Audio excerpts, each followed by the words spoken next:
Well, that was a battle. I mean, it was definitely a hitter's park today, and both teams were really, really tough offensively.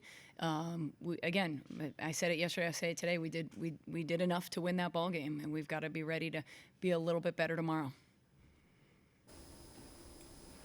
Coach, can you just talk about how big Danielle was today, kind of turning the tide and locking in those last few innings? Yeah, she really settled down well. Tough when she first got in there, but I continue to be impressed with her maturity in keeping her composure after she gave up the home run in the first inning she was in, and settling in really, really well, and understanding kind of what Kentucky was trying to do, and how we could counter that. And she's even in the last inning, she gives up that home run. She still is unfazed, and continues to challenge the hitters, and pound the zone. So really, really, it was a tough outing for her today, and especially, like I said, with a hitter's park. But I'm really proud of her work today. With the complete game yesterday, were you at all nervous giving it over to Danielle, or did you feel like in that moment that was 100% the right decision to make? We kind of went into the day anticipating Boyd and Danielle splitting the game. And we put Danielle in not because Boyd, I thought Boyd was really sharp today. We just needed to change the look. We needed to throw something different at them, because they were really doing a nice job of putting the ball in play and speeding up our defense, like Maeve said. So we just needed to show them a different look. But no, I wasn't nervous at all. She feels good.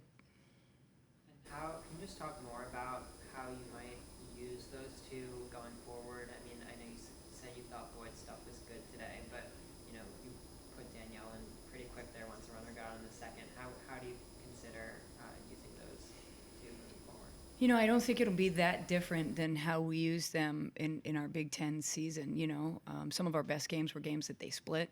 I don't know exactly the number of starts, but they had pretty even opportunities. I think all of our pitchers are ready.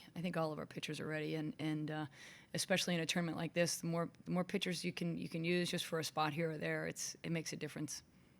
And for a player like Kansas, who maybe wasn't necessarily starting, back on opening day, this kind of rapid ascent to becoming a major power hitter within your lineup, can you just sort of put that into context amongst the freshmen that you've coached throughout your years here at Northwestern? How special has she been? She's really taken advantage of her opportunities, for sure. But I'll say this about all three of them, Nader, Bridget, and Kansas.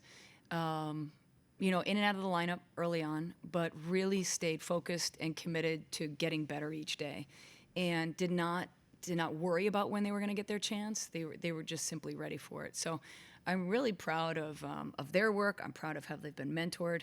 But Kansas has been tough. I don't know if I've ever seen a freshman do that in the same inning. I don't know. We'll have to check.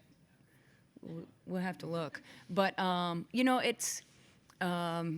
She's in the moment, and she's really trusting in her ability. She's not second guessing herself, and that decisiveness is really doing some good things for our team. I feel like there's been so many times this year where you guys have been down in a game, and it doesn't necessarily seem like the game's over, but it's a sizable deficit, and you claw back time and time again. How does that keep happening?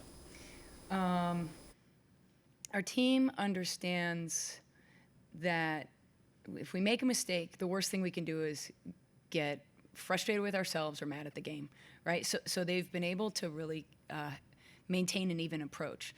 I think they also understand how important it is to get a little bit of that momentum back. So we give up 3 in the top of the first, and even scoring in the bottom of the second with Rudd's home run, that was huge just to get a little bit back. Another area where I really like their maturity is how we've been able to extend innings. So we've been able to put up some crooked numbers, and like Bridget Donahue coming in for that pinch hit and working a walk. That's a base, and that gets Skylar up again. And so those little things, I think, the team is being really unselfish in those moments to extend those innings. Last one for me. I just wanted to ask about Jordan Rudd. I believe second all-time in doubles and second in RBIs. RBIs. Who's first? Or third in RBIs. She passed Rachel. Yeah, she passed Everyone's Rachel. first. Yeah, so I mean, just leave the floor to you. I mean, to coach her over her 5 years and just to see her climb the mountaintop, what has that been like? She's a gamer. She loves the bright lights, and it's incredible to have that kind of offensive production with the number of innings that she's caught. You know, to have that kind of offensive anchor, production, bases, RBIs, power, and still catch almost every inning that we play. She's just a really special, complete ball player. Last for me, tomorrow. What does the focus look like going into tomorrow? And what's the mentality? Well, what I just said to the team, you know, we don't even know who we're playing yet, right? So right now it's all about recovery. There's some excitement happening on campus, I hear, right? So it's all about like getting rest, getting good food, and really recovering. And then tomorrow morning we'll put our plan in. We'll watch some video, get our offensive plan together. So these next few hours, they just need to take a deep breath and really focus on recovering. Awesome. Thank you. Thanks. Thanks. Go Cats.